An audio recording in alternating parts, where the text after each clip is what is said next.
Boy, oh boy, the FBI has stepped into a pile of dung that they cannot wipe off the bottom of their shoe.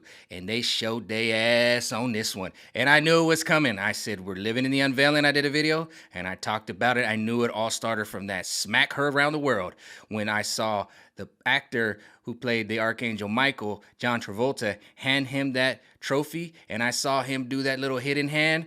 Boy, oh boy, I knew right then and there the cabal was going to be exposed.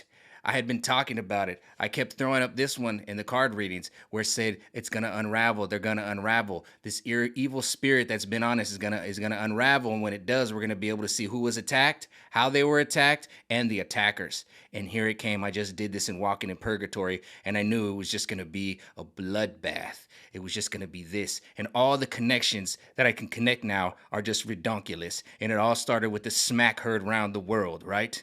When that happened, that was my sign. When the actor of the Archangel handed him that, he did his little hidden hand. And who, ladies and gentlemen, did the hidden hand? It was Napoleon Bonaparte, whatever his name is. He was on Bill and Ted. Y'all remember the original one, right? Who who founded the FBI? One of his relatives, Charles Bonaparte, built the FBI, created the FBI. So now we have links to what? The hidden hand that Will Smith, when he was handed the trophy, did. Now, what did the FBI recently do? Okay, first of all, they didn't prosecute Hillary for her emails. They didn't prosecute Biden with his laptop. They did nothing, but they went to Mar-a-Lago and raided Trump's castle. Okay, for what? A piece of paper. Not only a piece of paper, but a piece of toilet paper that may or may not have the DNA of George Washington.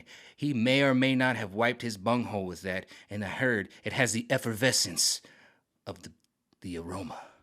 I heard. But we need that thing in an exhibit for people to be able to examine and smell and see if they can see it. I heard it does.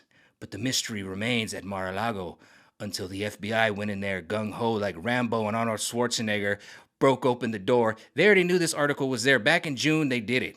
They had a discussion. They had lawyers go at it and figure out they wanted to put it in like an exhibit. And so the FBI decided on August 8th. Why is that significant? Why is August 8th significant? Because the cabal likes to use dates, signs, and symbols all over the place. They do it again and again and again. August 8th was the day that Nixon stepped down. So are they trying to send a message to Trump to step down? Sounds like it. Or are they trying to send a message to their cabal, control the headlines, and tell all their late night show hosts, all the SNL, all the legacy media to run game? This is the plan. We want them out of office, just like we did Nixon. I don't know. Looks pretty funky to me. Smells pretty funky to me, just like that little teepee that they want to get out of that Mar-a-Lago. Now let's get into this smack heard around the world. Why was this so significant? Because it is Hollywood showing its ass at the same time, right? And when he did the hidden hand and he received the award, it's showing you that there is a cabal. These little signs and symbols are how they communicate, just like August 8th, okay? And let's talk about the FBI and other things that they've done, because what they need to do, this is a huge psyop, is control the headline. Control it. They can kill a story like the slap heard around the world. They killed that after about a week. Or they can pump a story up. Let's look at Bubba Wallace, the only black guy in NASCAR that I've ever seen with two white names, Bubba and Wallace, okay?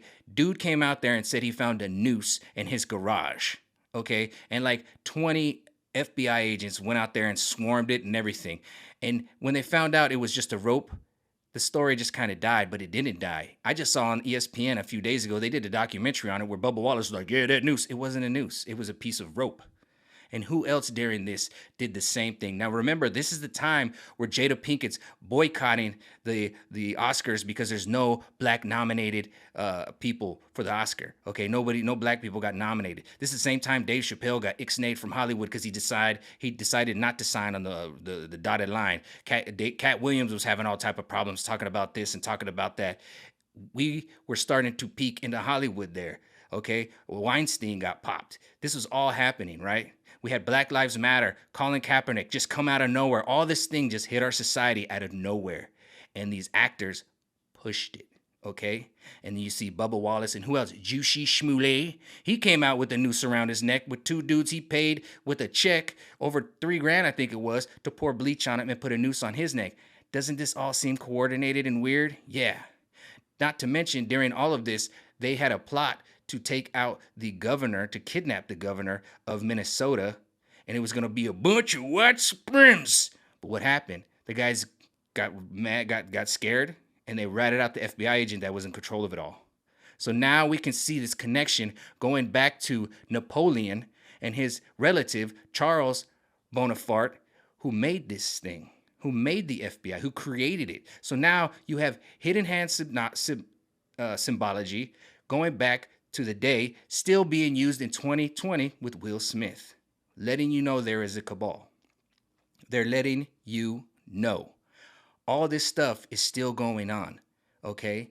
And without a doubt, everybody saw this, and with our new media, they called it right out. Everybody can see that they are using the FBI as the jackboot thugs to intimidate a candidate that they do not want to run, just like they probably did back in the day of Napoleon Bonaparte, when they had all those problems and they had to have the French Renaissance and all the times and all the dates and all the things that they did back then and all the Illuminati and conspiracy theories back then still exist, right? So you see how everything is linked? I told you the unveiling was coming and they were going to be caught up into it. And don't forget one very important aspect of this. The judge that signed the warrant to go in was none other than Jeffrey Epstein's ex-lawyer, the guy who knows where all the bodies are buried. Can't make this stuff up. Look how it all intertwines, just like these strings right here are tripping them up. You will be able to see the attack, and you will be able to see the attackers. This is what I said in Walking Through Purgatory and When the Cat's Away, the Mice Will Play. I couldn't tell you every single aspect. I could just tell you these are the moves that the universe is going to make. With that being said, we'll talk later, Holmes. I got this sweat beating up, but I had to make this video before I go out and hit up the town. All right? Peace out. Talk to you later.